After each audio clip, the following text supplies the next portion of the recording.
Breaking news చూస్తున్నాం.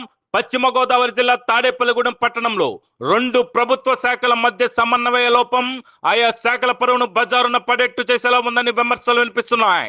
తాడేపల్లిగూడెం డిఎచ్ చెరువు సమీపంలోని హంస మేడ ఎదురుగా నూతనంగా నిర్మించిన భవనానికి విద్యుత్ ట్రాన్స్ఫార్మర్ ఏర్పాటు ఈ రెండు శాఖల మధ్య గొడవకు కేంద్రమైనట్లుగా తెలుస్తోంది.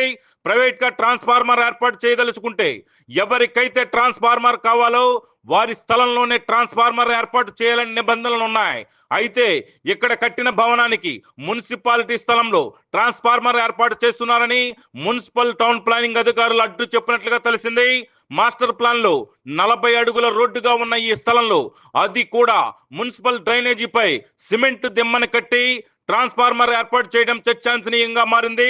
ఈ విషయంలో మున్సిపల్ టౌన్ ప్లానింగ్ అధికారులకు విద్యుత్ శాఖ ఏఈకి మధ్య కొంత వివాదం జరిగినట్లుగా తెలుస్తోంది. మున్సిపల్ స్థలంలో ట్రాన్స్ఫార్మర్ నిర్మాణం చేపట్టవద్దంటూ టౌన్ ప్లానింగ్ అధికారులు వారించిన ఏఈ మున్సిపల్ అధికారుల మాట పట్టించుకోలేదని విమర్శలు వినిపిస్తున్నాయి. ఈ ట్రాన్స్ఫార్మర్ ఏర్పాటులో విద్యుత్ శాఖ అధికారులకు లంచాలు ముట్టాయంటూ కొంతమంది బాహాటంగా వ్యాఖ్యానించడం తీవ్ర కలకలం రేపుతోంది. ఏది ఏమైనా ఈ రెండు ప్రభుత్వ శాఖల మధ్య సమన్వయ లోపం ప్రభుత్వ ఆస్తులు కాపాడటంలో విఫలమయ్యాయని స్పష్టంగా తెలుస్తోంది. ఈ రెండు శాఖల మధ్య స్థలం యజమాని దగ్గర లంచాలు పంపకాల వ్యవహారాల్లో కుదరక ఈ గొడవ జరుగుతోందా లేక ఇంకేమన్నా వ్యవహారమా అనే విషయం తేలాల్సి ఉంది. ఈ ఘటనకు సంబంధించి పూర్తి వివరణాత్మక కథనం మరో ఎపిసోడ్ లో మీకోసం చూస్తూనే ఉండండి. మీ అభిమాన ఛానల్ రచ్చా మీడియా.